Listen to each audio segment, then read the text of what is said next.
अस्सलाम वालेकुम, good morning जनाब। कैसे आप सब लोग? वीकेंड कैसा गुजरा आप लोगों का? और जनाब जब वीकेंड के बाद आते हैं तो थोड़ी सी सुस्ती छाई रहती है और दिल नहीं करता कि सुबह के वक्त उठा जाए। दिल ये करता है कि शायद आज भी एक छुट्टी होती या मंडे जो है वो दोबारा से संडे में बदल जाए। ऐसा होता नहीं है, संडे के बाद मंडे आता है और मंडे को आप सब लोगों को, मुझ समेत सब लोगों को दफ्तर आना पड़ता है। तो जनाब जिन लोगों की गुड मॉर्निंग हो चुकी है उन्हें सुबह बखैर और नया दिन मुबारक। आज बहुत सारी नई नई खबरें हैं जो आपके साथ शेयर करनी है, लेकिन कुछ ऐसी पुरानी बातें हैं जिन पर बात करना बहुत ज़्यादा ज़रूरी है।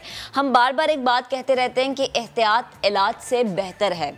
अब ये मैं क्यों कह रही हूँ? ये मैं कोरोना के हवाले से कह रही हूँ। डेली बेसिस पर अपने शो में हम इस पर बात करते हैं कि जी कोरोना वबा के दौरान एहतियात सबसे ज़्यादा ज़रूरी है। एहतियात क्या करनी है? मास्क लगाना है, समाजी फासले का ख्याल रखना है, खुद को वैक्सीनेट कराना है। इसलिए क्योंकि ये वबा अभी काबू में नहीं आई है और हमारे मुल्क में इसकी चौथी लहर चल रही है जो कि इंतहाई खतरनाक साबित हो रही है। अगर मैं सिर्फ आज की बात कर लूं तो एक दिन में मजीद 66 मरीज ऐसे हैं जो कि मौत के मुंह में चले गए हैं। 3800 नए केसेस रिपोर्ट होते हैं और मस्बत केसेस की शरह 6.75% हो गई है। अब जो ये सूरत हाल मैंने आपको बताई है ना, अब आप खुद अंदाज़ा लगाएं, क्योंकि हर शख्स को अल्लाह पाक ने अक्ल दी है कि ऐसी सूरत हाल में क्या ये जलसे, जुलूस, रैलियाँ, लोगों को इकट्ठा करके जलसों में बुलाना, खुली कचहरियाँ लगाना, ये होना चाहिए? आपकी अपनी सोच क्या कहती है? अपनी सोच से जवाब दें। शहरियों को कोरोना SOPs पर पाबंदी का दर्स देने वाली वो सियासी जमातें जो हम देखते हैं कि जब आती हैं ना, उनके सरबराहान डाइस पे आते हैं तो बड़ा चीख चीख के कह रहे होते हैं कि फलाना जो है वो कोरोना कंट्रोल करने में कामयाब नहीं हुआ, पॉलिसीज अच्छी नहीं थी। लेकिन अगर एक दफ़ा खुद हम अपने ऊपर नज़र डालें, अपना एहतसाब करें, तो हमें पता चलेगा कि खिलाफ वर्जी कौन करता नज़र आ रहा है। सब एक दूसरे पर इल्ज़ाम तराशी कर रहे हैं, लेकिन कोई अपने गिरेबान में झांकने को तैयार नहीं है। कल ही की बात अगर मैं कर लूँ तो कराची सबसे बड़ा शहर है। यहाँ पर हमने देखा कि एक तरफ PDM का जलसा हुआ, दूसरी तरफ वज़ीर आला सिंध ने कराची में कचहरी लगाई। ये खुली कचहरी अवाम की भलाई के लिए होती है, लेकिन जनाब जब इस कचहरी में SOPs की खिलाफ वर्जी हुई तो अवाम की भलाई कहीं नजर नहीं आई। PTI ने इस सारी सूरत हाल पर शदीद तनकीद की, लेकिन कुछ ही देर बाद हलीम आदिल शेख साहब ने खुद भी मजमा लगा लिया। यानी औरों को नसीहत की गई लेकिन खुद कोई नसीहत हासिल नहीं की गई। अगर मुल्क को बचाना है तो सबको मिलकर चलना है। ऐसा नहीं है कि कोई एक पेज पे नज़र आएगा, कोई एक पेज पे नज़र आएगा, और जब सब खिलाफ वर्जी करते हमें नज़र आएंगे तो फिर आप खुद बताएं कि अमल दरामद कौन करेगा। बैरून मुल्क जाने वाले पाकिस्तानियों का भी मैं यहाँ पर जिक्र कर लूँ। उनके लिए अब एक अच्छी खबर है कि कोरोना वैक्सीन की बूस्टर डोज लगाने की अब उन्हें इजाज़त दे दी गई है और इसकी कीमत जो है वो 1270 रुपये मुकर्रर की गई है। बूस्टर डोज मुंतखब वैक्सीन सेंटर्स हैं जहां पर लगाई जाएगी और इसके लिए फ़ीस जो है वो जमा आपको करवानी पड़ेगी नेशनल बैंक की। किसी भी आप ब्रांच में जा सकते हैं और किसी भी ब्रांच में जाके आप ये फ़ीस जमा करा सकते हैं।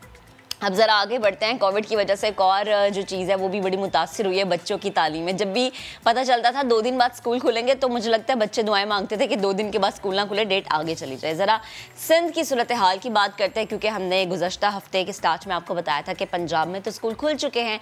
सिंध में भी आज बच्चे जो हैं वो स्कूल जा रहे हैं, जिसकी वजह से आज सड़कों पर बहुत ज़्यादा रश है। कराची समेत सिंध भर में आज स्कूल खुल गए हैं और इसी वजह से आज हमने देखा है कि ट्रैफिक का दबाव सड़कों पर काफ़ी ज़्यादा रहा है।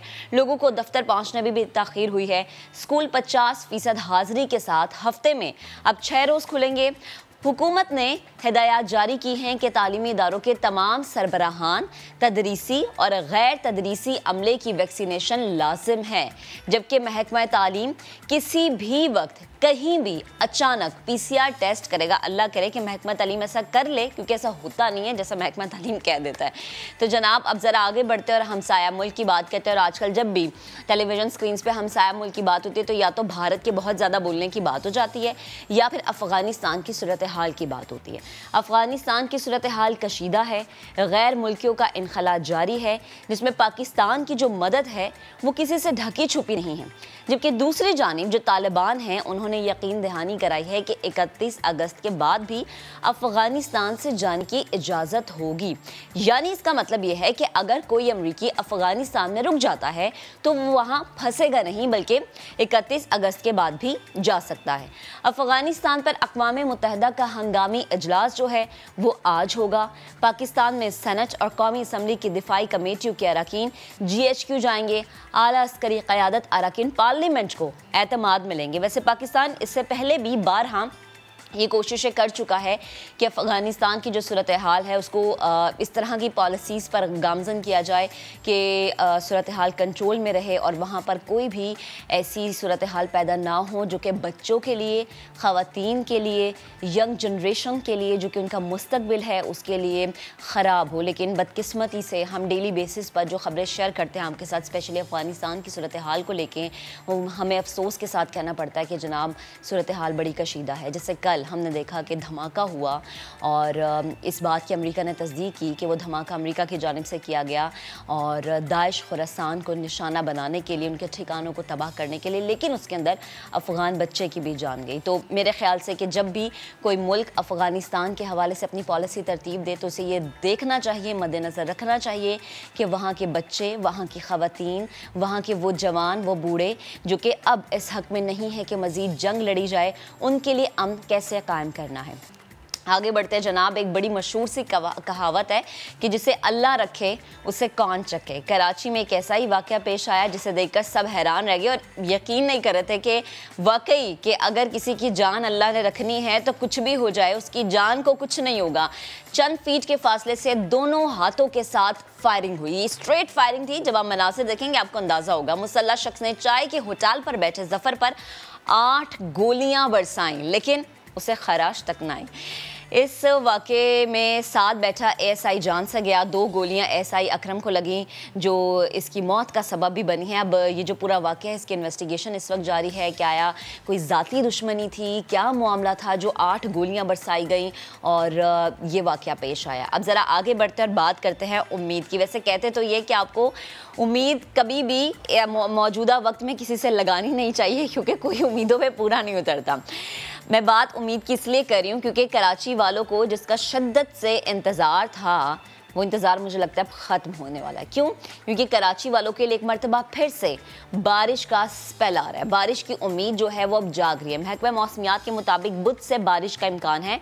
मानसून सिस्टम 31 अगस्त की रात सिंध में दाखिल होगा। थरपाकर, उमरकोट, सांगढ़ में बारिश होगी, कराची में भी बारिश होगी। थोड़ी सी तसल्ली रखें लेकिन थोड़ा इंतज़ार करना पड़ेगा। और महकमा मौसमियात ये भी कह रहा है कि जनाब ये जो बारिश है ये हल्की बारिश है, ये तेज़ बारिश नहीं होगी। इस लिहाज से थोड़े से हम लकी इस दफ़ा साबित हुए हैं कि हमें वो गुज़श्ता साल वाला 28, 29 और 30 अगस्त नहीं देखना पड़ा क्योंकि हमने पिछला साल का अगर 28, 29 और 30 अगस्त हम याद कर लें, उफ़ अल्लाह, ऐसा था कि दिल नहीं कर रहा था कि दफ्तर से घर जाएं क्योंकि ना मोबाइल फ़ोन सर्विस थी, ना बिजली थी, कुछ भी नहीं था। ऐसे लग रहा था पता नहीं किस ज़माने में हम आ गए। चलें जनाब आगे बढ़ते हैं। अमरीकी रियासत लुजियाना से कैटेगरी 4 शिद्दत का तूफ़ान टकराया है। 150 मील फ़ी घंटा की रफ्तार से अब हवाएं वहाँ पर चल रही हैं। शहरियों को निकाला जा रहा है। 4 लाख घर जो हैं वो बिजली से महरूम हो गए। अब आपको लग रहा होगा कि जो मैंने भी गुज़श्ता 28, 29 और 30 अगस्त वाली बात की ना, वो सिचुएशन वहाँ पर पैदा होना शुरू हो गई है। अल्लाह ताला हर एक मुल्क को, हर एक शहर को, हर एक जगह को उस तरह की सिचुएशन से बचाए। तो जनाब ये जो हम मनासिर दिखा रहे हैं अमरीकी रियासत के, ये मनाजिर हैं। फ़ज़ाई जो सिस्टम है वहाँ पर उसे मनसूख कर दिया गया है। चलें प्रोग्राम का बाकायदा आगाज़ करते हैं और मेरे साथ साथ मेरे नाज़रीन भी इंतज़ार करें कि मेरे को होस्ट यानी फैसल कब हमें ज्वाइन करेंगे। नाश्ता कर रहे थे ऊपर वो, मैंने कहा ठीक है आप खाएं पराठे चाय, मैं चलती हूँ, मैं प्रोग्राम स्टार्ट करती हूँ।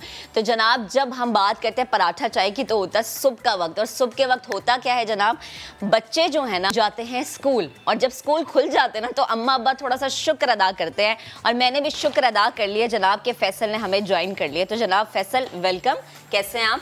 ये जो आप बात कर रही थी ना कि स्कूल खुल जाते हैं और माँ बाप शुक्र अदा करते हैं। हमने आपको भेजा था वैसे चेक करने के लिए स्कूल खुले। हाँ तो वो भेजा था तो वो यही हुआ कि स्कूल इतनी आबोताब और शिद्दत से खुले और बच्चे हमारे इतना पढ़ना चाह रहे थे, 1-1 किलोमीटर लंबी तवील लाइन लगी हुई है। वैसे ट्रैफिक शदीद था बहुत भाई, बहुत ज़्यादा जाम है। और फाइनली स्कूल खुल गए सिंध भर में।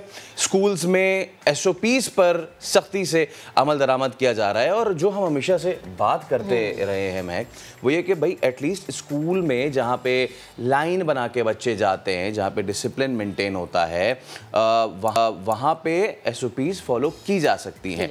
तो हमारे नुमाइंदे ज़ीशान मुगल एक स्कूल के बाहर ही मौजूद हैं, हम उनसे ज़रा बात करते हैं। चलें ज़ीशान, बताएं कि इस वक्त सूरत हाल क्या, बच्चे खुश खुश स्कूल आ रहे हैं या खुश्क चेहरों के साथ स्कूल आ रहे हैं, और कितनी तादाद में बच्चे नज़र आ रहे हैं आपको?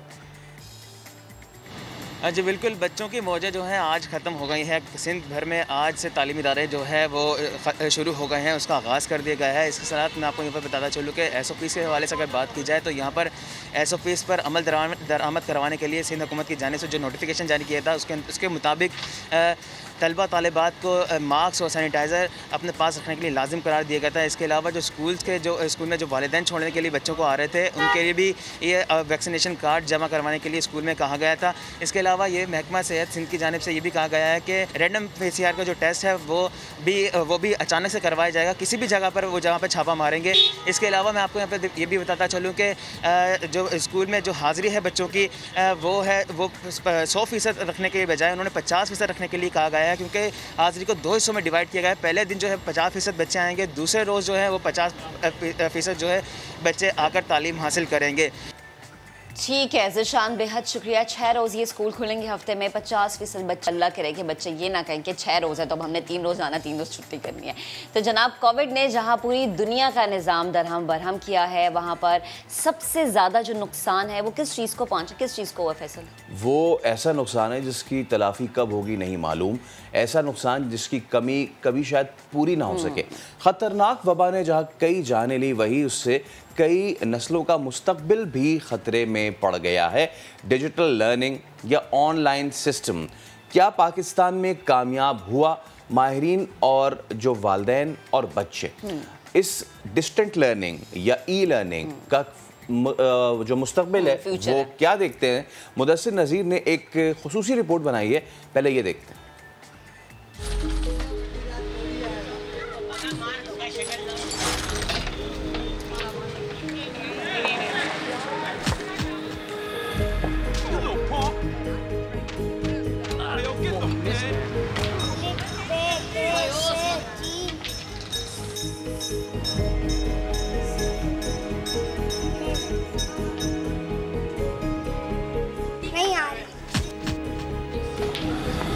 महीने से स्कूल बंद हो गए, स्कूल नहीं जा रहे, सब कुछ भूल गए, कुछ भी नहीं आता और कुछ भी याद नहीं है, क्या कर सकते हैं अभी।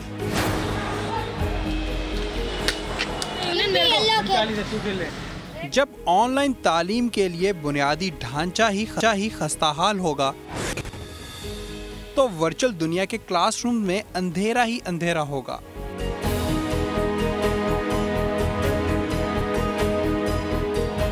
आलमगीर वबा ने मुआशी, समाजी और इक्तिसादी सूरत हाल को बुरी तरह से झंझोड़ कर रख दिया है, मगर जो नुकसान तालीमी मैदान में हुआ है शायद उसकी तलाफी मुमकिन नहीं।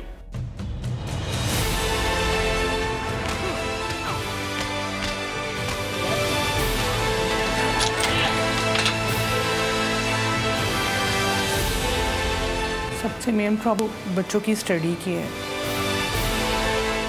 वो बिल्कुल भूल चुके हैं कि हम क्या पढ़ते थे, कहाँ जाते थे, इवन कि स्कूल तक याद नहीं है अब उनको। और लेट नाइट बच्चे जागते हैं, जब ऑनलाइन क्लास का टाइम होता है तो बच्चे सो रहे होते हैं उस वक्त।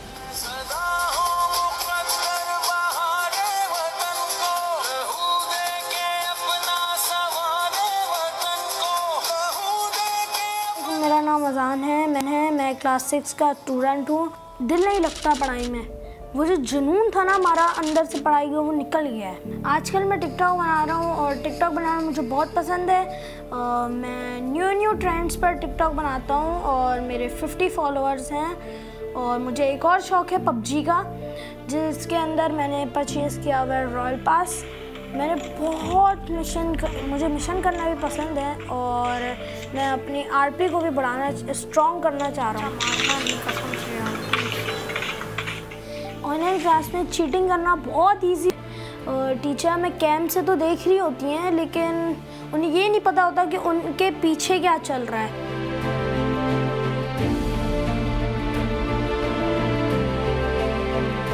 बहुत ज़्यादा जो है सोशल एक्टिविटीज़ से कनेक्ट होती है। जो हमें सबसे ज़्यादा तशवीश है वो इस बात पे है कि इस कोविड-19 के सिनेरियो में जहां बहुत सी चीज़ें एसओपी के तहत चली, क्या स्कूल नहीं खुल सकते थे? क्या स्कूल्स में एसओपी अप्लाई नहीं हो सकती थी? जो ये 7-8 महीने का गोल्डन टाइम हमारे बच्चों की स्टडीज़ का ज़ाया हुआ, क्या ये वापस आ पाएगा? इन 1.5 सालों में स्कूल तो नहीं खुले, मगर हर महीने तमाम पेरेंट्स ने फीस प्रॉपर सबमिट करें। गवर्नमेंट ने फीस इसके हवाले से कोई रिलीफ नहीं दी पेरेंट्स को। मगर कुछ वालिदैन तस्वीर का दूसरा रुख भी दिखाते हैं। Harish, what is this?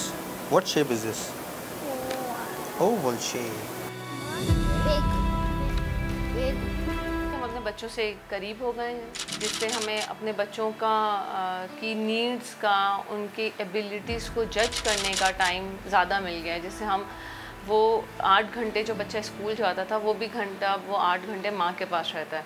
हम कहें कि बच्चे नहीं चाह रहे, लॉस हो गया है, तो स्कूल सिस्टम भी एक्सपोज हुआ है। कोई बहुत बड़ा स्कूल है या बहुत छोटा स्कूल, सबका एक जैसा मेयार ही चल रहा था।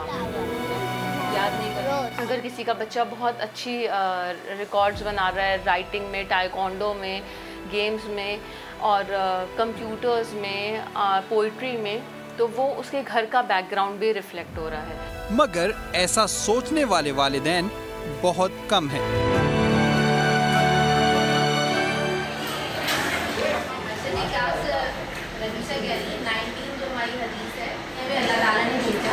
हमारे आने से पहले हमारी तमाम तरह ज़रूरियात का इंतज़ाम करना है, खाने के लिए ग़िज़ा रखी।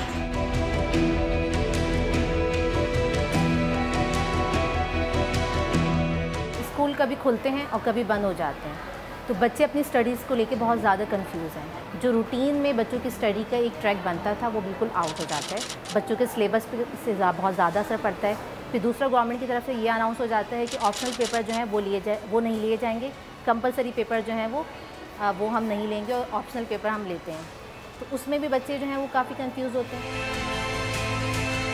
ज़हनी दबाव जो बच्चों की तरफ है, वही ज़हनी दबाव टीचर की तरफ भी है। टीचर भी चाहता है कि वो अपना सिलेबस जो है बच्चों से कंप्लीट करवाए। अगर तालीम में हम कुछ तरक्की कर नहीं सकते, तरक्की का हमारी कोई इम्कान हो नहीं सकता। उठें उठकर निशानाते जहालत को फना कर दें, गवारा अब तो बर्बादी का सामा हो नहीं सकता।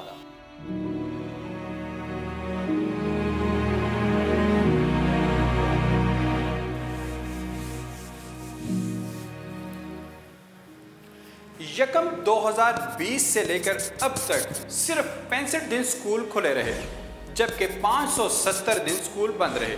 यानी 2020 में सिर्फ 43 दिन स्कूल खुले और 2021 में सिर्फ 23 दिन स्कूल खुले। 1.5 सालों में हफ्तावार छुट्टियों की तादाद 115 है। 50% हाजिरी की वजह से 18 माह में हर बच्चा सिर्फ 40 दिन स्कूल गया।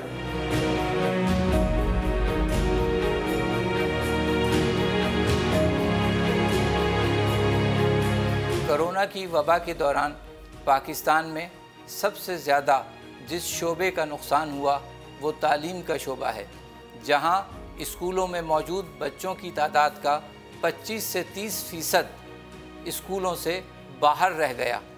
पाकिस्तान में 3000 से ज़्यादा तालीमी अदारे मुस्तकिल बंद हो गए और 4 से 5 लाख असातिज़ा मुस्तकिल बेरोज़गार हो गए, जिसकी वजह बच्चों की तादाद का कम हो जाना, ऑनलाइन क्लासेस और तालीमी अदारे मुस्तकिल बंद होना है।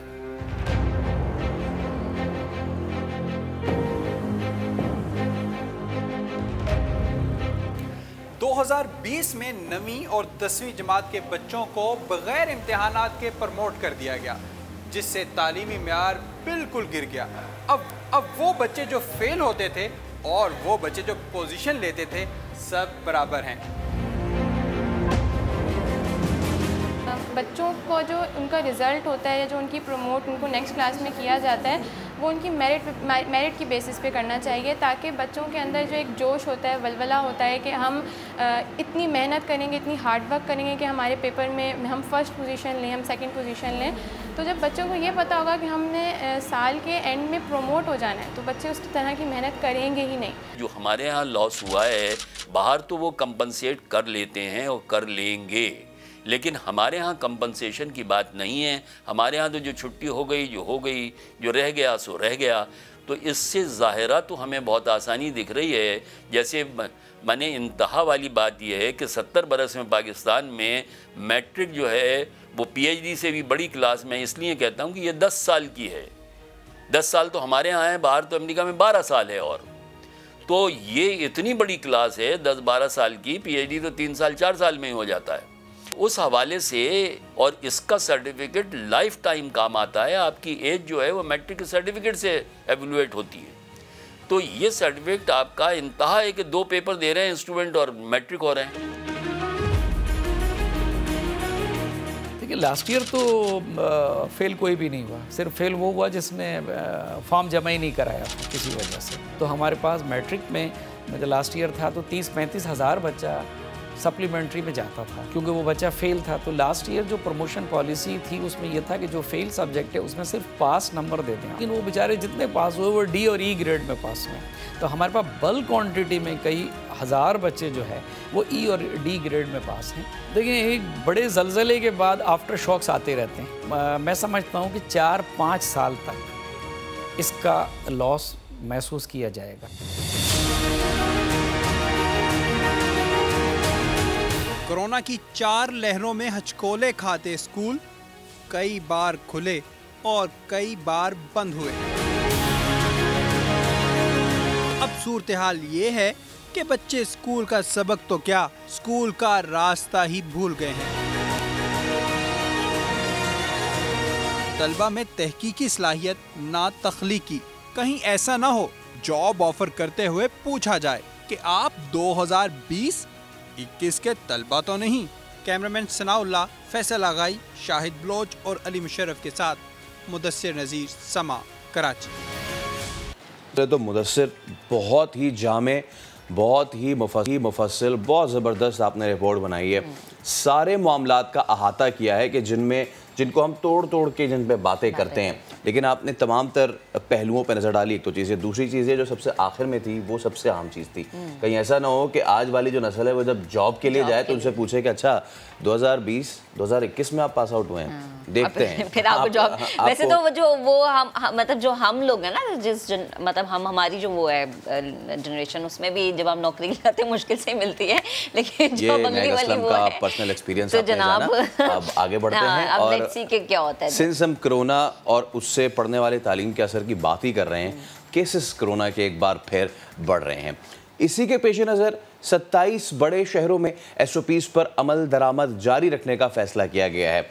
अब वो इस्लामाबाद हो, रावलपिंडी, खानेवाल हो, मियांवाली, सरगोधा हो, खुशाब हो या फिर पंजाब के दीगर जो बड़े शहर हैं वो। अगर हम सिंध की बात कर लें तो सिंध में हैदराबाद और कराची, आज़ाद कश्मीर में मुजफ्फराबाद और मीरपुर, जबकि GB में गिलगित और स्कर्दू में ये फैसले का इतलाक होगा।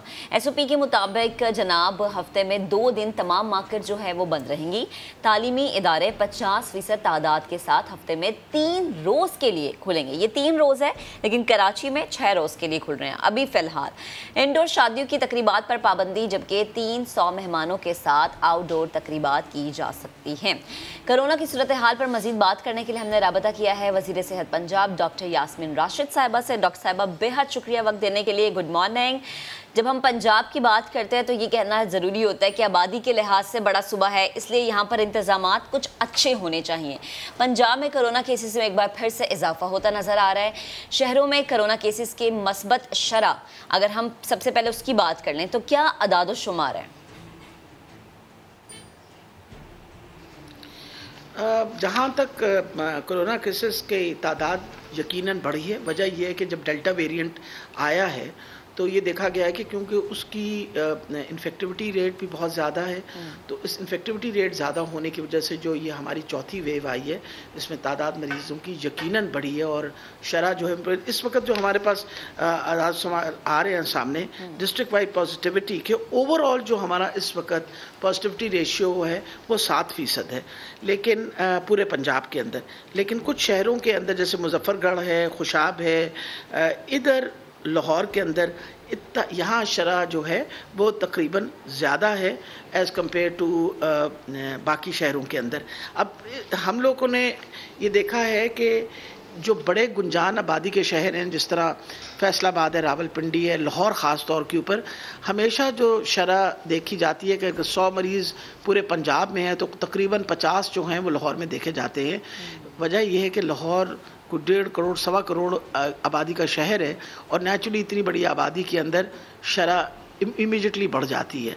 तो डेफिनेटली तादाद बढ़ी है, लेकिन फिर भी सिचुएशन अंडर कंट्रोल है कि हमारे पास अस्पतालों में अभी भी जगह मौजूद है, और जो फर्टिलिटी रेट है वो कंपेरेटिवली अंडर कंट्रोल है। तो यास्मीन साहबा, पंजाब की अगर बात की जाए, कितने लोगों को, कितने अफराद को वैक्सीन लगाई जा चुकी है? मार्च के महीने में हमने वैक्सीनेशन शुरू की, और नेचुरली यही एक तरीका है कि हम इस इतनी बड़ी वबा से बचें। हमें जो हदफ दिया गया था वो ये था कि जो हमारी 18 साल से ज़्यादा उम्र की आबादी है, कुछ जो तकरीबन 6 करोड़ 70 लाख बनती है, उसकी 40% लोगों को हमें वैक्सीनेट कर देना चाहिए। अल्हम्दुलिल्लाह आज के दिन में अगर मैं बताऊं आपको तो 2 करोड़ 68 लाख लोग जो हैं उनको वैक्सीनेशन हो चुकी है, जिसके अंदर 2 करोड़ 11 लाख वो लोग हैं जिनको दोनों डोजेस मिल गई हैं, और बाकी जो हैं उनको फर्स्ट डोज मिली है। तो अगर देखा जाए तो तकरीबन 40% आबादी तक हम पहुंच गए हैं जो 18 साल से ज़्यादा उम्र की है। लेकिन अब NCOC ने हमें मज़ीद कहा है कि इनकी तादाद बढ़ा के हम पूरी कोशिश करें कि ज़्यादा से ज़्यादा लोग और भी ले जाएं। तो हम कोशिश कर रहे हैं कि अब 60% पे ले जाएं। दूसरी इम्पॉर्टेंट ये चीज़ है कि जो 15 और 18 साल की उम्र के जो बच्चे हैं उनके लिए भी अब इंशाल्लाह 1 सितंबर से वैक्सीनेशन का अमल शुरू हो जाएगा। उम्मीद है कि सबसे पहले 17 से 18 साल की उम्र का, फिर 16 से 17 और फिर 15 से 16, क्योंकि नेचुरली ये वो बच्चे हैं जो कॉलेजेस में जाते हैं और उनके एक्सपोजर के चांसेस ज़्यादा बढ़ जाते हैं। तो सबसे पहले हम इंशाल्लाह उनकी वैक्सीनेशन करेंगे, ताकि अगर वो बच्चे सब वैक्सीनेट हो जाएं तो कम से कम हमें कॉलेजेस बंद करने की इंशाल्लाह ज़रूरत नहीं पड़ेगी, और बच्चे जो हैं अपना तालीमी साल ज़ाया नहीं करेंगे। ठीक है डॉक्टर साहब, अगर हम अज़ला के हवाले से बात करें तो कौन कौन से ऐसे अज़ला हैं जिनमें वैक्सीनेशन का अमल मुकम्मल हो चुका है? ये कौन से ऐसे अज़ला हैं जो पीछे हैं? अगर तो वो पीछे हैं तो उसके लिए क्या हिकमत अमली अपनाई जाएगी, और कितने मर्द और ख़वातीन हैं जिनको वैक्सीनेशन लग चुकी है, फर्स्ट डोज या सेकेंड डोज?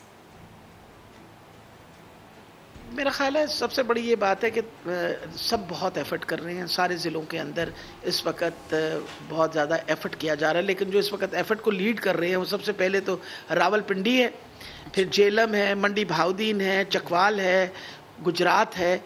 इन इलाकों के अंदर सबसे ज़्यादा वैक्सीनेशन की जा रही है। जैसे रावलपिंडी जो है वो तो अपनी 40% के हदफ से ऊपर निकल गया है, और इस वक्त कोई तकरीबन 50 और 55 के दरमियान उन्होंने ऑलरेडी अपनी जो लोग हैं उनको वैक्सीनेट कर चुके हैं। सब लोग कोशिश कर रहे हैं, जो कंपैरेटिवली ज़रा गुंजान आबादी के शहर हैं उनमें ज़रा वैक्सीनेट करना ज़्यादा लोगों को आसान होता है। जो ज़रा ख़ास तौर पे पहाड़ी इलाका जैसे DG खान और साउथ के जो शहर हैं उनमें कंपैरेटिवली ज़रा मुश्किल है, राजनपुर वगैरह के इलाके में, लेकिन उसके लिए भी सब एफ़र्ट कर रहे हैं। और हमें उम्मीद है, लिया ने बहुत अच्छा परफॉर्म किया है, लिया के अंदर वैक्सीनेशन का रेट बहुत अच्छा रहा है, इसी तरह मुल्तान में बहुत अच्छा वैक्सीनेशन का रेट रहा है। तो मेरा ख्याल है किसी को कहना मैं मुनासिब नहीं समझती कि स्लो जा रहे हैं, मैं ये कह रही हूँ कुछ ज़्यादा तेज़ जा रहे हैं, और इंशाल्लाह जो हदफ हमें दिया गया है वो तो आपके सामने है कि 2 करोड़ और 68 लाख लोगों को ये वैक्सीनेट किया गया है। तो सब डिस्ट्रिक्ट्स जो हैं उन्होंने बहुत मेहनत की इस नंबर को बढ़ाने के लिए। जहाँ तक ये कि कितनी औरतें और कितने मर्द, मैं माजरत करती हूँ कि इस वक्त ये नंबर तो मेरे सामने नहीं है। लेकिन कल तक मैं इंशाल्लाह ये सारा कोशिश करेंगे, इस डिटेल में डेटा ले लें ताकि लोगों को बता सकें कितनी ख़वातीन और कितने मर्द जो हैं उन लोगों ने अपने आप को वैक्सीनेट करवा लिया। ठीक है। अच्छा यास्मीन राशिद साहिबा, ये भी बताएं कि वैक्सीनेशन ना करवाने वाले अफराद के लिए क्या नई सख्तियां और पाबंदियां जो है वो लागू की जा सकती है, क्योंकि वैक्सीनेशन सर्टिफिकेट ना दिखाने वाले अफराद को अब अगर पाबंदियों का सामना नहीं करना पड़ेगा तो कब करना पड़ेगा? और दूसरी बात ये कि डेडलाइन जो है जो उनके लिए दी गई है, क्या यही डेडलाइन है या इसमें कोई रद्दोबदल भी हो सकती है? देखिए 31 अगस्त एक अहम डेट है। उस वक्त तक हमने लोगों को कहा कि आप अपने आप को जितनी जल्दी हो सके वैक्सीनेट करवाएं। ख़ास तौर पे सरकारी मुलाजमीन, अगर उनमें से कोई अपना उसके पास वैक्सीनेशन सर्टिफिकेट नहीं हुआ तो वो अपने काम पे नहीं आ सकता और उसकी खैर हाज़िरी काउंट होगी। सबको कहा है, आपको पता है हमारे जो मुलाजिम हैं वो बहुत बड़ा नंबर है उनका। फिर सबसे बड़ी ये बात है कि हर इंडोर एक्टिविटी जैसे प्लाजाज हैं, आपके पब्लिक प्लेसेस हैं, उनमें लोगों पे पाबंदी लगाई जाएगी। ये जो बड़े बड़े आपके मॉल्स, एम्पोरियम्स के बग़ैर वैक्सीनेशन के किसी ने एंटर नहीं करना। कोशिश की यही जा रही है कि किसी किस्म का फंक्शन पे एंट्री जो है उस पर बैन हो जाएगी, पार्क्स में एंट्री बैन हो जाएगी, इंडोर डाइनिंग पे होगी, आउटडोर डाइनिंग पे पूरी कोशिश कर रहे हैं कि लोगों पे ये पाबंदियां लाएं। फिर सफ़र के ऊपर आप ट्रैवल नहीं कर सकेंगे, बाय एयर ट्रैवल नहीं कर सकेंगे, बाय रोड ट्रैवल नहीं कर सकेंगे, आपके लिए वैक्सीन का सर्टिफिकेट शो करना पड़ेगा।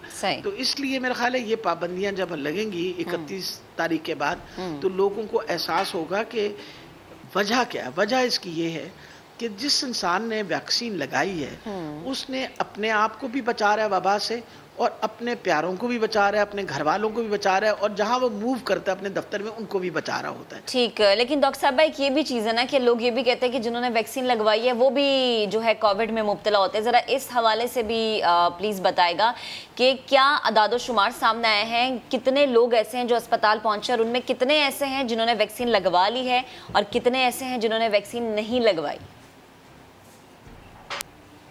ये पिछले दिनों जो हमने एनालिसिस की, क्योंकि हमारे इस वक्त जो है वो डेल्टा वेरिएंट चल रहा है, 80% मरीज़ों के अंदर जो है वो डेल्टा वेरिएंट ही है। और फिर ख़ास तौर पे हमने ये कहा कि स्टेटिस्टिक्स आप देखें कि इस वक्त अस्पताल में जो मरीज़ दाखिल हो रहे हैं उनमें, यानी मरीज़ तो वो अस्पताल में आता है जो ज़रा सीरियस हो, तो वो मरीज़ों में वैक्सीनेटेड कितने और अनवैक्सीनेटेड कितने, तो देखा गया कि 88% मरीज़ जो हैं वो नॉन वैक्सीनेटेड है। ये बाय इटसेल्फ बात बता रही है कि अगर आप अपने आप को वैक्सीनेट करवाएंगे तो आप बीमारी से बचा सकते हैं। 88% लोग जो अस्पतालों में दाखिल हो रहे हैं उनकी वैक्सीनेशन नहीं हुई हुई। जो 12% है उनमें 7% वो लोग हैं जिनकी एक दफ़ा एक वैक्सीनेशन हुई हुई है और सिर्फ 5% वो लोग हैं जिनकी डबल वैक्सीनेशन हुई है। ठीक है डॉक्टर साहब, बेहद शुक्रिया। तो जनाब अब आपको भी अंदाज़ा हो गया होगा कि वैक्सीनेशन लगवाना कितना ज़रूरी है। तो अभी एक ब्रेक लेते हैं, वो भी ज़रूरी है। ब्रेक के बाद वापस आएंगे, हमारे साथ रहिएगा।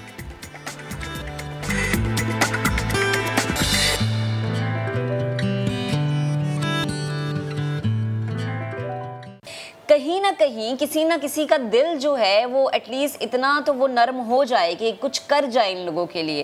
खैर आगे बढ़ते हैं, एक और ख़बर आपके साथ शेयर करेंगे। एक कार स्टूडेंट्स की मेहनत का मुंह बोलता सबूत, ऐसा शाहकार कि जिसे जो भी देख रहा है सिर्फ पजीराई करता नजर आ रहा है। फैसलाबाद से एक खबर है जहां इलेक्ट्रिकल इंजीनियरिंग के तलबा ने सोलर से चलने वाली कार बनाई है जिसकी बैटरी ब्रेक लगाने पर भी चार्ज होती है। जनाब उस्मान सिद्दीक की रिपोर्ट आपको दिखाते हैं।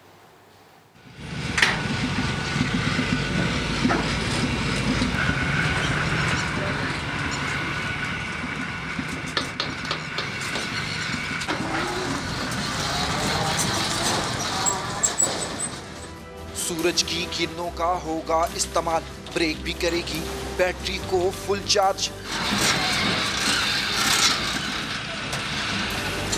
फैसलाबाद में इलेक्ट्रिकल इंजीनियरिंग के 2 तलबा बलाल और आकिफ ने ऑलराउंडर कार बना डाली जो दिन में सूरज की रोशनी जबकि रात में बिजली और फ्यूल से चलेगी। कार में लगी लिथियम बैटरी ब्रेक लगने से चार्ज होती है। ये जो प्रोजेक्ट इसका नाम है solar hybrid car with regenerative braking system. इसमें मल्टीपल सोर्सेज हैं आपके पास। इसको वाटर के थ्रू चार्ज करके भी चला सकते हैं, आपको इसको सोलर के थ्रू भी चार्ज करके चला सकते हैं, आप इसको चाहे तो इंजन में भी चला सकते हैं। इसमें जो मेन फीचर है वो ये है कि इसमें रीजनरेटिव ब्रेकिंग सिस्टम है कि आप जब ब्रेक अप्लाई करेंगे तो आपकी जो है बैटरी चार्ज होगी। जो आप इतनी ज़्यादा फोर्स ब्रेक लगाने पर ज़ाया करते हैं वो आपकी ज़ाया नहीं होगी, वो आपकी बैटरी चार्ज करेगी। 600 kg तक का लोड कैरी कर सकती है। इसमें 5 बंदे बैठ के एट अ टाइम ट्रैवल कर सकते हैं। ज़हीन तलबा ने 1 साल की मेहनत के बाद ये अनोखी गाड़ी तैयार की है। हमने दिन रात एक करके इसको बनाया। हम कब नहीं देख रहे थे कि रात है या दिन है। लोग कोरोना की छुट्टियां एंजॉय कर रहे थे, लेकिन हम कोरोना में इधर सेपरेटली ये काम कर रहे थे अपना और सर अंजाम दे रहे थे इसे। इसमें जो सोलर की जो 150 वाट की वो 5 प्लेट्स लगी हुई हैं और 50 वाट की 3 प्लेट्स लगी हुई हैं। रेड बुल कार की लागत है सिर्फ 2.25 लाख रुपए। सलाहियतों से माला माल यूनिवर्सिटी के होनहार दिखा रहे हैं अपने कमालात। कहते हैं हुकूमत सरपरस्ती करे तो मुल्की सतह पर सोलर गाड़ियां बनाकर दुनिया को हैरान कर सकते हैं। कैमरामैन हाफिज अवैस के साथ उस्मान सिद्दीक, समा, फैसलाबाद।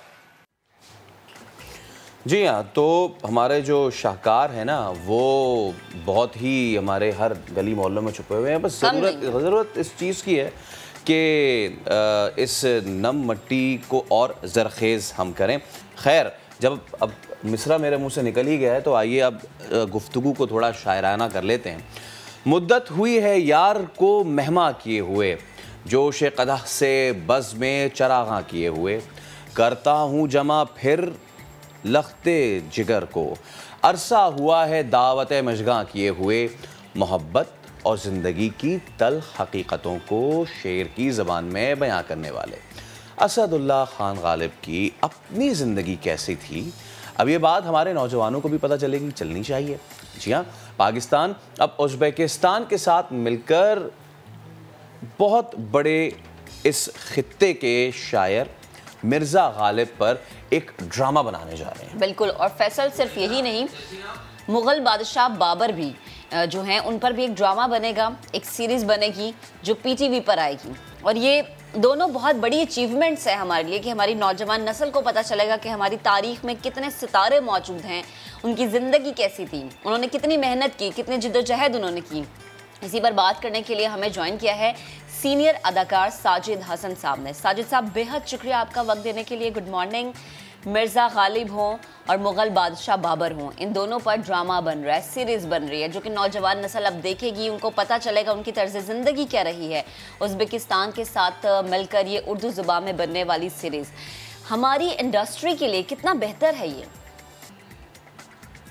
में उज़्बेकिस्तान के साथ बिल्कुल ये बन तो सकता है, लेकिन कौन बनाएगा, उसका सब्जेक्ट मैटर कैसे होगा, कौन सी ज़बान में होगा प्रीडोमिनेंटली, और उसमें सबसे बड़ी बात यह है कि जो फैक्ट्स हैं वो हम कितने दिखा पाएंगे, या हम उसको अपने लोगों के लिए कुछ चेंज करेंगे या लाइसेंसेस लेंगे। ये बहुत सारे सवालात हैं, क्योंकि अब जो हिस्ट्री के स्टूडेंट्स हैं उनके पास इंटरनेट की फैसिलिटी है, उनको देखने की है, कोई भी आप चीज़ दिखाते हैं तो फ़ौरन आदमी जाके उसके फैक्ट्स को बिल्कुल ऑथेंटिकेट कर सकता है। और इस किस्म की बड़ी शख्सियात के बारे में बहुत तहकीक की ज़रूरत है और बड़ी बारीकी से तहकीक की ज़रूरत है। और इसमें किस तरह से कौन से एस्पेक्ट्स इनके हाईलाइट किए जाएं।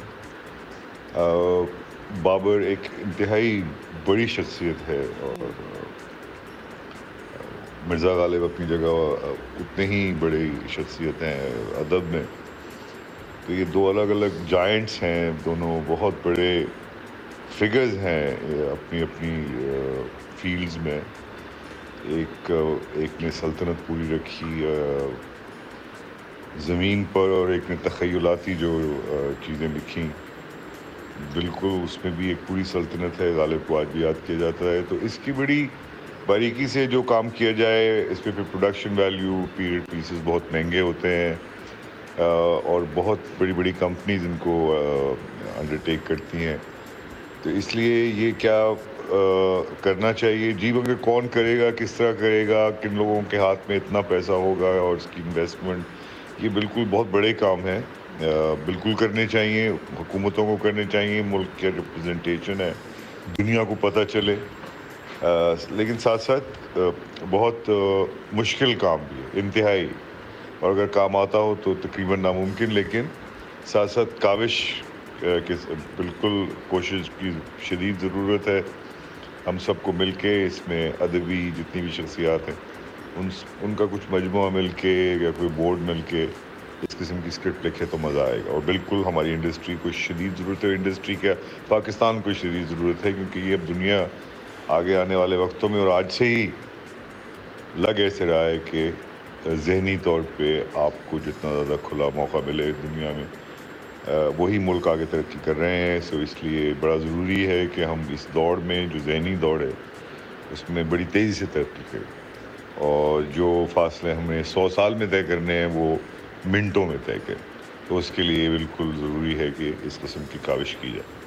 अच्छा साजिद साहब, ये जो नौजवान नस्ल तक ये चीज़ पहुंचाने ना वो बड़ा अहम है, क्योंकि कई ड्रामे, कई टेलीविज़न प्लेस और कई फिल्म्स बनी हैं, लेकिन ये जो हम अपने नौजवानों तक पहुंचाना चाह रहे हैं ना, वो मिर्ज़ा गालिब का मुकम्मल उसलूब पहुंचाना चाह रहे हैं। क्यों? क्योंकि हमने अपनी तदरीसी किताबों में मिर्ज़ा गालिब को पंखड़ी एक गुलाब की सी है में मुकफ़िल करके रख दिया है, जबकि गालिब तो वो है कि गालिब हमें ना छेड़ के फिर जोशे अश्क से बैठे हैं हम तहैया तूफ़ान किए हुए। तो ये बताइए कि क्या पहले कभी पीटीवी ने इस तरह का कोई ड्रामा बनाया है जिसमें किसी और मुल्क की कास्ट भी शामिल हो?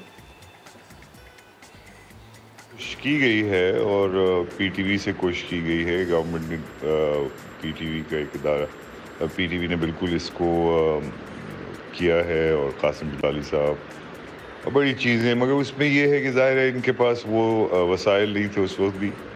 मेकअप का डिपार्टमेंट, बहुत सारी चीज़ें बहुत कच्ची हैं। अगर आप उसको देखें दोबारा तो काफ़ी कच्चा पक्का काम लगता है, लेकिन जहाँ तक स्क्रिप्ट का ताल्लुक है आई थिंक वो भी बहुत अच्छी उस ज़माने के हवाले से। लेकिन ज़माना बदल जाता है, हकीकतें बदल जाती हैं। अब उसमें भी अगर जब आप देखेंगे उस प्ले को, तो जब आप इंटरनेट को चेक करेंगे तो बहुत सारी चीज़ें शायद आपको हकीकत से बहुत दूर मिलें। तो यस, बहुत उस ज़माने में बहुत ज़बरदस्त कोशिश वक्तों के हिसाब से चलती है दुनिया। ये तो नहीं हो सकता कि अभी गाड़ी दुनिया में भी जैसे एयर टैक्सी अभी नहीं आई है और बहुत सारी चीज़ें भी नहीं आई हैं और एक्सपेक्ट कर रहे हैं कि वहाँ आएगी, तो अभी नहीं आई है। जब तक आ जाएगी फिर उसके से जो तब्दीली आएगी वो देखी जाएगी ना। इसी तरह ये ड्रामा उस वक्त के हिसाब से बिल्कुल बहुत अच्छा था, लेकिन अब क्योंकि दुनिया में बहुत सारी चीज़ें प्रोडक्शन के हवाले से आगे चली गई हैं, अब वो पहले की तरह का कोई नातजुर्बेकारी नहीं है। तो इसमें यह है कि पाकिस्तान टेलीविज़न के जो पुराने काविशें हैं उनको सराहते हुए हमें बिल्कुल वहाँ से भी कोशिश करनी चाहिए। वहाँ भी बहुत अच्छे अच्छे आर्टिस्ट मौजूद हैं, लेकिन प्रोडक्शन वैल्यू इसमें ज़रूरी है कि बढ़ाई जाए। ठीक, तो साजिद साहब आप क्या समझते हैं हमारी इंडस्ट्री के वो कौन से ऐसे 3 नाम हैं जो मिर्ज़ा गालिब का किरदार बहुत बेहतरीन तरीके से निभा सकते हैं? किरदार कौन अच्छा अदा कर सकेगा? हर देखिए, ये तो ऐसा किरदार है कि कोई भी अदाकार उसकी थोड़ी सी अच्छा बुरा जैसा भी हो, वो इसको अगर करे तो वो बड़ा हो जाता है। तो ये तो ख्वाब है बहुत छोटे बड़े सब अदाकारों का, और छोटा बड़ा अदाकार कोई नहीं होता, इसमें किस्मत का भी बड़ा हाथ होता है। लेकिन जाहिर है कि जो भी मिर्ज़ा साहब का किरदार अदा करेगा, उसकी उर्दू, उसकी शख्सियत और उनकी आवाज़ और उनकी अदायगी, ये सब चीज़ें हमारे पड़ोस जो आजकल दुश्मन बहुत ज़्यादा हैं, हमारे मोदी साहब के मुल्क के एक बहुत बड़े फनकार नसीरुद्दीन शाह, वो ऑलरेडी ये कर चुके हैं और बड़ी बखूबी किया उन्होंने। और गुलजार साहब ने लिखा, वो भी बहुत अच्छा लिखने वाले। लेकिन ये एक दौर है, एक दौर को दिखाया उसमें, और पूरा दौर उनका दिखाया और उनकी पूरी ज़िंदगी को शायद अहाता किया उन्होंने। लेकिन ये बड़ा इम्पोर्टेंट सवाल है कि किस दौर से लेके किस दौर तक उनको दिखाएंगे, क्या पूरी ज़िंदगी दिखाएंगे? तो उसमें तो बहुत सारे फिर किरदार आएंगे, जो उनकी जवानी, बचपना। चलिए साजिद साहब, बहुत और यकीनन आपने जो गुफ्तगू की है, थोड़े बहुत कंसर्न्स तो ज़रूर हैं कि कौन इसका किरदार अदा करेगा, क्योंकि ये किरदार नहीं है मिर्ज़ा गालिब, ये अहद है पूरा, अहद है। और ऐसा अहद कि जो जिंदा और जावेद है। इसी पर हम बात करेंगे इस जॉइंट वेंचर पर। डायरेक्टर पीटीवी और फोकल पर्सन फिल्म्स नरीता फरहान हमारे साथ मौजूद हैं। नरीता, बहुत शुक्रिया एक बड़े अहम मौजू पर हमसे गुफ्तगू करने के लिए। सबसे पहले तो हम यही जानना चाह रहे हैं कि इस जॉइंट वेंचर पर काम कब से शुरू होगा? थैंक यू सो मच जी, आपने मुझे मौका दिया है इसके ऊपर बात करने के लिए। इस पे काम शुरू करने की सिंस मैं साजिद साहब को बड़े गौर से सुन रही थी और जो ये बातें कर रहे थे बिल्कुल पर्टिनेंट थी। आपको जब किसी इतने बड़े अहद के बारे में ये दोनों मिर्ज़ा गालिब साहब और ज़हीरुद्दीन बाबर अपने अंदर एक बड़ी एनरिचिंग हिस्ट्री रखते हैं। सो जब आप इतने बड़े किरदारों के बारे में, इतने बड़े हिस्टोरिक लेजेंड्स के बारे में, लिटरेरी फिगर्स के बारे में टच अपॉन करते हैं, तो हम टाइमलाइंस को देखें सिर्फ प्रोडक्शन के एतबार से या इस एतबार से, उससे बहुत पहले ज़रूरत है कि हम ये देखें कि हम इसको इन किरदारों से जस्टिफाई करने के लिए हमें क्या क्या स्टेप्स उठाने पड़ेंगे। ठीक है। सो उन स्टेप्स के अंदर आप देखें कि क्योंकि ये एक रिच हिस्ट्री है, तो बगैर हिस्टोरियंस को, बगैर रिसर्चर्स को, बगैर एक्सपर्ट ग्रुप बनाए, बगैर इनके ऊपर रिसर्च को स्ट्रेंथन किए, और ना सिर्फ रिसर्च, आप ये देखें कि इनकी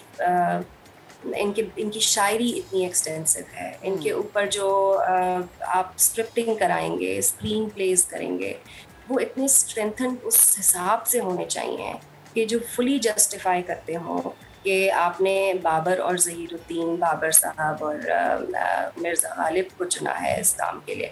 सो basically as a first step, आपके सवाल से मैं टाइमलाइन तो बिल्कुल नहीं देना चाहूँगी, बल्कि ये कहना चाहूँगी कि एज अ फर्स्ट स्टेप हमने एक्सपर्ट वर्किंग ग्रुप्स बनाए हैं इसके लिए, और जिसमें हमने कोशिश की है कि हम हिस्टोरियंस, रिसर्चर्स, आपके पोएट्स, आपके बड़े राइटर्स, उनको शामिल करें, उनको हम यहाँ से एक प्लेटफॉर्म दें from the government of Pakistan. Government of Pakistan मैं इसलिए स्ट्रेस करूँगी कि आपको पता है कि जो डायरेक्शन देने की ज़रूरत है, जो हीरोज़ क्रिएट करने की ज़रूरत है, जो आपको अपने मॉरल्स, वैल्यूज़ पे स्टैंड करने की ज़रूरत है। सो प्राइम मिनिस्टर साहब का ऑफ कोर्स इसमें एक विजन था है, and he was the one who went to Uzbekistan and he conveyed कि हमें ज़रूरत है कि इस रीजन में अपने जो हमारे हीरोज़ हैं, जिनसे हम एक ट्रेल भी है हमारी, हम सीखें उनसे, हमारी यूथ उनको आइडियलाइज करे, उन चीज़ों पे हमें काम करने की ज़रूरत है। So that's how we picked up जी। और अगेन आपके सवाल पे कि हम पहले इस पे एक एक्सपर्ट ग्रुप पे काम कर रहे हैं, और वो जब बनेगा, वो जब अपने सजेशंस देंगे, and that is not going to be from the Pakistan side only. हमने एक्सपर्ट ग्रुप सजेस्ट किया है उज़्बेकिस्तान साइड को, वो अपना एक एक्सपर्ट ग्रुप इसके ऊपर बनाएंगे और वो हमसे फिर इसको शेयर करेंगे, और फिर हम इन दोनों एक्सपर्ट ग्रुप्स की जब आपस में एक फर्स्ट आप कह लीजिए लाइन पे जब ये डिसाइड करेंगे कि हमने किस मैग्नीट्यूड, किस स्केल पे काम करना है, तो फिर हम जो है ना वो अगले स्टेप पे जाएंगे, बिकॉज ये जस्टिफाई नहीं कर पाएंगे हम अगर हम ये वाला स्टेप जो है ना वो लूजली हैंडल करें। ठीक है। अच्छा नरीता, मुझे ये भी बताएं, जैसे आपने कहा कि पहले जो टीम है वो देखेगी और फिर उसके बाद जो है इस पे कुछ ना कुछ हम काम शुरू करेंगे, लेकिन कुछ नाम होता है ना जहन में कि अच्छा ज़हीरुद्दीन बाबर की शख्सियत को मद्देनज़र रखते हुए ये अदाकार बेहतरीन तरीके से किरदार निभा सकता है, या मिर्ज़ा गालिब की जो शख्सियत थी उनको मद्देनज़र रखते हुए पाकिस्तान फिल्म इंडस्ट्री का ये नाम बेहतरीन तरीके से किरदार निभा सकता है। बज़ाते ख़ुद अगर मैं आपकी अपनी राय मांगूँ तो दोनों अहम किरदारों के लिए कोई एक नाम या कोई 2-3 नाम जो कि आपके जहन में हो या जो सजेशन दी गई हो कि अच्छा इन नामों को कंसीडर किया जा सकता है। अच्छा, मैं सिर्फ इस पे इतना कहना चाहूँगी कि I would not be the pertinent person to be answering such a question. हमारे पास आपको पता है इतने बेहतरीन अदाकार मौजूद हैं, इतने अच्छा टैलेंट मौजूद है कि मेरा नहीं ख्याल कि कोई भी एक्टर जिसको ये जिनका राइट है चूज़ करना, कि वो किसको चूज करेंगे। वो आई एम श्योर वो कुछ ना कुछ देख के चूज करेंगे, सोच के चूज करेंगे। सो मैं इतने बड़े बड़े नाम जो हमारे मुल्क में एक्टिंग कर रहे हैं उनके साथ जस्टिफिकेशन नहीं शायद कर पाऊँ अगर नाम लूँ तो, लेकिन ये ज़रूर है कि हमारे मुल्क में बेहतरीन टैलेंट मौजूद है। रिसोर्सेज हम कोशिश करेंगे कि हम पूरे बेहतरीन रिसोर्सेज इसमें लाएं। पीटीवी और उज़्बेक टीवी के साथ हमारा इरादा है जॉइंट प्रोडक्शन में जाने का, और पीटीवी को स्ट्रेंथन करने के लिए, आपको पता है पीटीवी हमारा एक इदारा है जिसकी अपनी एक हिस्ट्री है। सो हम ये चाहेंगे कि जो एक्टर्स और जो एक्ट्रेसेस जो ऑफ कोर्स पाकिस्तान में काम कर रहे हैं उनमें जो अच्छे बड़े नाम हैं, इवन जो मैं कहती हूँ अनरिकग्नाइज्ड नेम्स हैं, may be you know I am not somebody जो इसके ऊपर कोई अथॉरिटी है बात करने के लिए कि मैं किसको कास्ट करूँ किसको नहीं, ये किसी और का राइट है। क्योंकि ऑब्वियसली हमारे पास जो जिसको कहते हैं कि बहुत बड़े नाम भी हैं और बहुत ही एक्साइटिंग ये वेंचर होने वाला है। तो बहुत शुक्रिया नरीता आपका। एक तो दीन बाबर के जिनके धाक के आगे बड़ी बड़ी सल्तनतें जो है ना हिल गई, और उसके बाद दूसरी शख्सियत वो कि मतलब जो वन ऑफ माय फेवरेट्स। तो हम ब्रेक ले लेते हैं इस शेर के साथ कि इश्क मुझको नहीं वहशत ही सही, मेरी वहशत तेरी शोहरत ही सही। एक ब्रेक ही सही। वाह वाह, ब्रेक।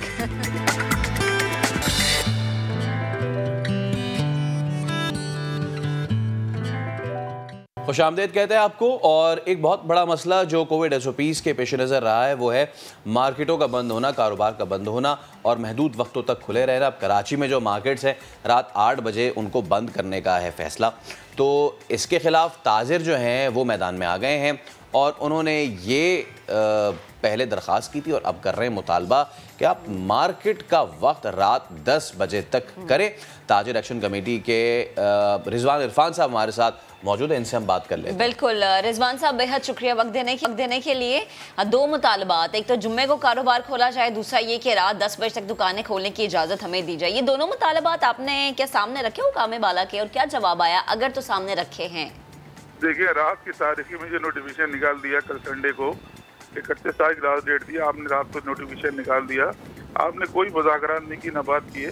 इंटीरियर सिंध में आपने जो है 10 बजे तक का टाइम दे दिया है, कराची में हमने 8 बजे का टाइम दे दिया है, और हफ्ते में जो है जुम्मे को छुट्टी आपने सेफ डे जो है वो एक दिन छुट्टी दिया है इंटीरियर सिंध में, और यहाँ 2 दिन आप छुट्टियाँ दे रहे हैं। इस तरह से नाइंसाफ़ी है।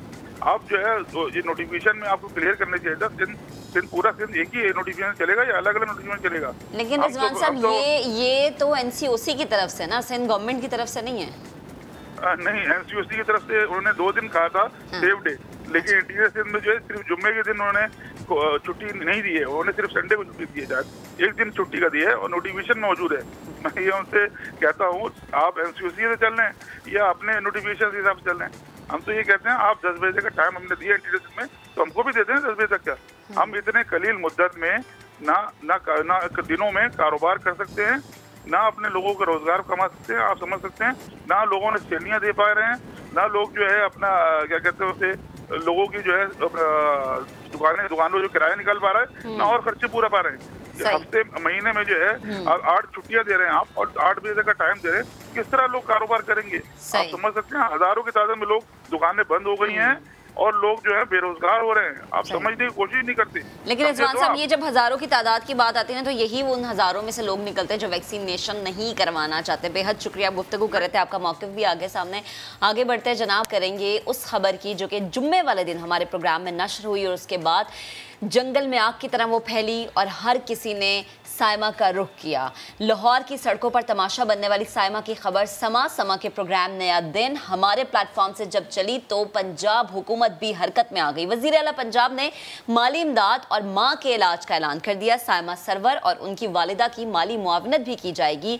और जनाब इसके अलावा हमारे प्रोग्राम में समाजी कारकुन सारिम बर्नी साहब जब आए तो उन्होंने साइमा की तालीमी अखराजात और हर मुमकिन मदद की यकीन टाइम दहानी कराए। और फैसल, मुझे बड़ी खुशी हुई कि सारिम भाई जुम्मे वाले दिन वो वादा करके गए और वो वादा उन्होंने वफा किया, और मुझे लगता है ये चंद एक वादे ही हैं जो वफा हो जाते हैं, और इसके अलावा जनाब वादे मुझे नहीं लगता जो हुकूमत करती है वो वफा होते नजर आते हैं। अल्लाह करे कि वो भी हो, अल्लाह करे वो भी हो। तो सारिम बन्नी साइमा के घर पर ही मौजूद हैं, तो हम उन दोनों से बात करते हैं।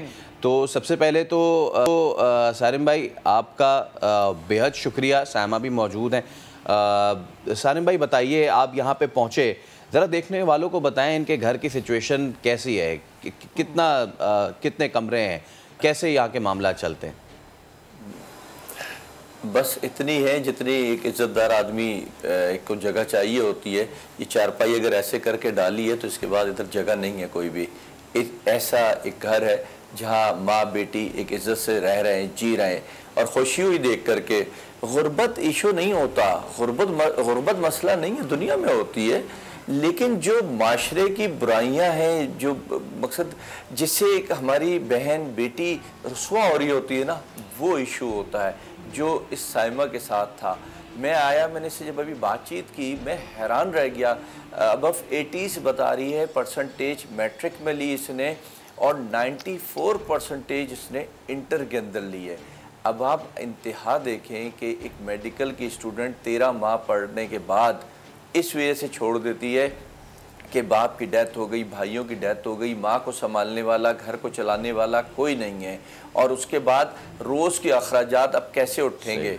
तो महीने की अगर सैलरी जो वजूहत थी वो तो इसने जो बताई वो अपनी जगह, लेकिन महीने पे तो फिर महीने पे सैलरी मिलती, जो आज खाना था, जो आज दवा लानी थी, उसके लिए क्या करती?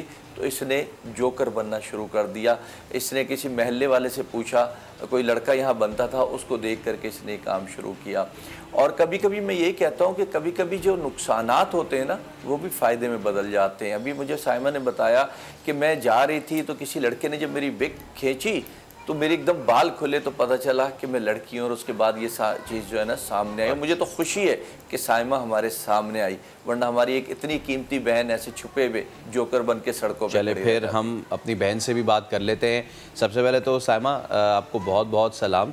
और हमने 3 दिन पहले ही इस चीज़ को कवर किया, जिसके बाद देखते ही देखते पहले सारिम भाई हमारे साथ मौजूद थे, यकीनन वादा वही जो वफा हो, और उन्होंने वादा किया और आज वो आपके साथ मौजूद हैं। इसके अलावा वज़ीर आला पंजाब उस्मान बुज़दार ने नोटिस लिया, पंजाब हुकूमत ने नोटिस लिया। तो अब तक कितने लोग आपसे रब्ता कर चुके हैं और क्या कुछ अब तक आपसे वादे हुए हैं, ज़रा बताइए। जी अस्सलाम वालेकुम, मेरा नाम साइमा है। सर, मेरे साथ सबसे पहले सारिम भाई ने वादा किया, और मतलब समा की प्लेटफॉर्म पे अल्लाह पाक उनको सलामत रखे, पूरी टीम को। उनकी टीम से पहुंचने से पहले सारिम भाई मेरे पास पहुंच गए थे, और अल्लाह पाक इनको भी ज़िंदगी तंदुरुस्ती दे। और सर उसके बाद मुझे गवर्नमेंट से एक कॉल आती है, कल रात को ही वो मेरे घर आए थे 2 लोग, और वो एक फॉर्म फिल करके, मतलब हमारी वीडियो क्लिप बना के लेके गए हैं। फॉर्म उन्होंने कहा कि कल फिल होगा, जिसमें वो मेरी वालदा की ट्रीटमेंट के लिए जो है ना, वो मतलब एक्सपेंस जो है वो करेंगे। तो इसके अलावा जो है ना, मुझे डिफरेंट किस्म की मतलब कॉल्स आई हैं, लेकिन ज़्यादा जो है वो कोई प्रपोज़ल करता है शादी के लिए, कुछ इस तरह की कॉल्स आ रही थी। अच्छा जी साइमा, हम हमेशा एक बात करते हैं अपनी इस सोफ़े पे बैठ के, इस जगह पे बैठ के, कि मायूसी कुफ्र है और मायूस नहीं होना चाहिए, क्योंकि अल्लाह पाक खुद कुरान पाक में कह रहे हैं कि हर मुश्किल के साथ आसानी है। मुश्किल के बाद नहीं, मुश्किल के साथ आसानी, और मुश्किल के साथ रहते हुए वो आसानी का हल जो ढूंढना वो बड़ा ज़रूरी है। हम तो सिर्फ वसीला बने हैं, अल्लाह ताला ने शायद हमें वसीला बनाया आपकी मदद का। आपकी वालदा भी जो हैं वो पीछे बैठी हैं, अम्मा के क्या तासुरात है? क्योंकि मुझे आपकी वो बात अभी तक याद है कि जब आप सिम्स हॉस्पिटल के बाहर थी, वो मेडिसिन के लगभग 360 आपने कमाए, और आपने जाके अपनी माँ को कहा कि मुझे नौकरी मिल गई है। तो मुझे प्लीज़ ज़रा ये बताएं कि जब ये सारी सिचुएशन अम्मा ने देखी तो माँ के क्या तासुरात थे? जी मैम, मैं वालदा से ही कहूँगी कि वो बताएं खुद, उन्होंने मतलब उनको क्या फ़ील हुआ जब उन्हें भी ये पता चला कि मैं जोकर बन के उनके इलाज के लिए मेहनत कर रही हूँ। तो मैं चाहती हूँ वालदा खुद बताएं। ये सवाल है कि आप बताएं, आपकी बेटी जब जोकर बनी तो मतलब आपके क्या तासुरात थे, आपके इलाज के लिए आपकी बेटी ने ये स्टेप लिया? अस्सलाम वालेकुम। पहले मैंने पता नहीं सी, इसलिए मैंने पता लगा मैं बहुत रोई। मैं क्या सहमा तू मंगण वाला काम शुरू कर दिता, साढ़े च किसी ने नहीं यहो जिहा काम किया।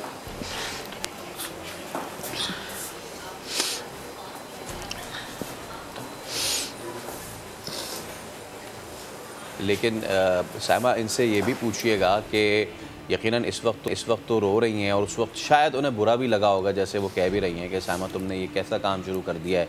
लेकिन अब जब उन्हें ये तमाम तर चीज़ें नज़र आ रही हैं तो उन्हें अपनी बेटी पर फ़ख्र है कि उनकी बेटी ने कोई गलत रास्ता इख्तियार नहीं किया बल्कि एक सही रास्ता चुना और अब जो लोग हैं वो उसकी मदद को आएँ।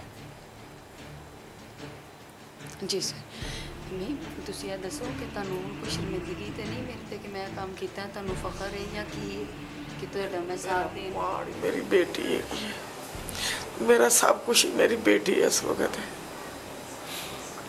ते कहंदे तुसी ये दसो कि तुहाडे मदद लिए लोग आ रहे नहीं तो की महसूस होंदा है कि भी अल्लाह पाक अगे तुहाडे हालात बेहतर करे ते मतलब कि गवोगे इस पर? बस मेरा ना दिल बंद जिस तरह है इस तरह मैं कभी आज तक किसी को 10 रुपए भी नहीं सी मंगे, ना मेरे मियाँ ने सारी जिंदगी किसी को मंगण दिते। अल्लाह ने बस कोई मौजदा दिखा दिता है जिसकी वजह नाल अज असीं इत्थों तक पहुँच गए।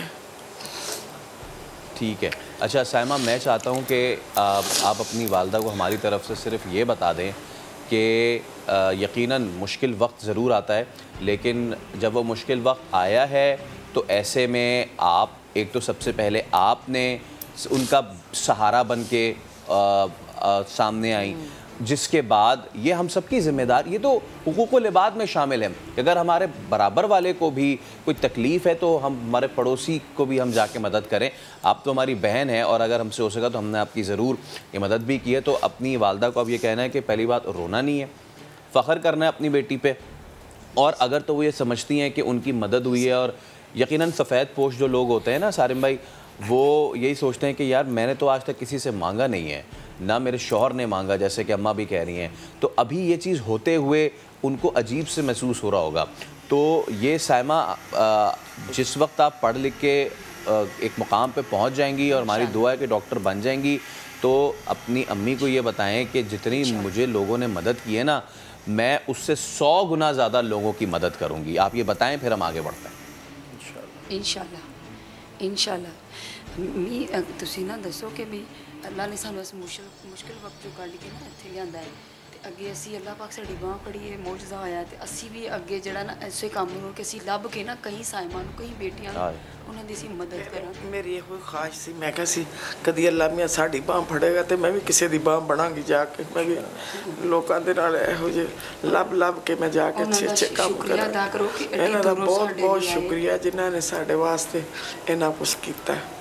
अगर ना मुंडा वेग खिंच के जाता तो कितों पता चलना सी मेरी धी इस तरह धक्के खाती रहना सारी जिंदगी। नहीं, अब ये नहीं होगा, अब कोई ऐसे खींच के नहीं लेके जा सकता। अब साइमा खींचेगी बहुत सारी साइमा को जो कि इस तरह की दलदल में फंसी है, में नजर आएगी। सारिम भाई, आपसे भी मैं बात करना चाहूँगी। अब वो हमें तो खुशी हो रही है, हमने खुशी के साथ आज जो है ये अपने नाज़रीन को खबर दी कि समा की खबर, समा के प्रोग्राम की खबर, और आप वसीला बने, आपके बाद हम वसीला बने। तो जो हालात घर के आपने हमें बताए हैं, जैसा कि वज़ीर आला पंजाब की जानिब से भी माली मुआवनत का ऐलान किया, आपने भी वादा किया, और मुझे खुशी हो रही है बार बार ये कहते हुए कि वादा वही जो वफ़ा हो जाए, और सारिम भाई का ये वादा जो वो किया है उन्होंने, वो वफ़ा भी हो रहा है। अच्छा, मैं इसमें एक बात कहूँ, मेरी बहन देखें वो भी यही कह रही है, मैं भी यही कह रहा हूँ। अगर 94% लेने वाली बच्ची को भी अगर हम चंदे पे डाल देंगे ना, तो फिर ये माशरा कहीं और ही चला जाएगा। असल इस वक्त जो मदद करने की ज़रूरत है, मैं गवर्नमेंट ऑफ पंजाब से या वफाकी गवर्नमेंट से ये कतई नहीं कह रहा कि इसकी फ़ीस भी माफ़ कर देना है, इसको हर चीज़ माफ़ कर देना, सब कुछ लो हम देंगे, हम पे करेंगे, लेकिन इसको दोबारा से एडमिशन दें, इसका मेडिकल जो है पूरा वो करवाएं। और मैंने इसके लिए एक इंतज़ाम किया है, मेरे एक दोस्त है अमेरिका में, उनके थ्रू, कि इंशाल्लाह मैंने भी इसको बताया, न सिर्फ ये बल्कि इलाके से और 5-6 लड़कियाँ ये ले करके यहाँ पे अमेज़ॉन और मुख्तलिफ जो साइट्स हैं उस पर ये जो है ना काम करेंगी, वो पूरा इनको जो है ना ट्रेन करेंगी उनकी टीम आ करके, और इंशाल्लाह अपने घर में अपनी माँ के साए तले बैठ करके साइमा काम भी करेगी, इलाके की लड़कियों से भी करवाएगी। और अगर इस बीच इसका मेडिकल का काम हो गया, जिसके लिए मैं दुआ गो हूँ और हर मुमकिन ताउन करूँगा इसके साथ, लेकिन एडमिशन देना यकीनन हुकूमतों का काम है, क्योंकि एक गैप आ गया है। उसको अगर ये पूरा कर दें, भले इसको शुरू ईयर से कर दें, बिल्कुल बिल्कुल, लेकिन मैं समझता हूँ कि ऐसी बच्ची हमारी डॉक्टर बने और फिर कौम की खिदमत बिल्कुल, और हम इसको फिर ट्रैक करते रहेंगे इस चीज़ को भी। तो बड़ी बहुत शुक्रिया सारिमा आपका, साइमा आपका शुक्रिया। और जिस आप अपना कारोबारी मामलात भी शुरू करेंगी, हम यकीनन आपके पास आएंगे, अब जानेंगे कि अब जिंदगी कैसे गुजरी और सेकंड ये फैसल। हाँ, अब ये साइमा का पूरा चैप्टर हमारी तरफ से क्लोज हो गया, क्योंकि जो जिम्मेदारी उठाई गई, जिसके बारे में बात की गई, वो अब निभाने की तरफ भी है। एक और स्टोरी ऐसी यकीनन हम बहुत जल्द आपके सामने लेकर आएंगे। तो आज के लिए इतना ही, दीजिए इजाजत, अल्लाह हाफिज।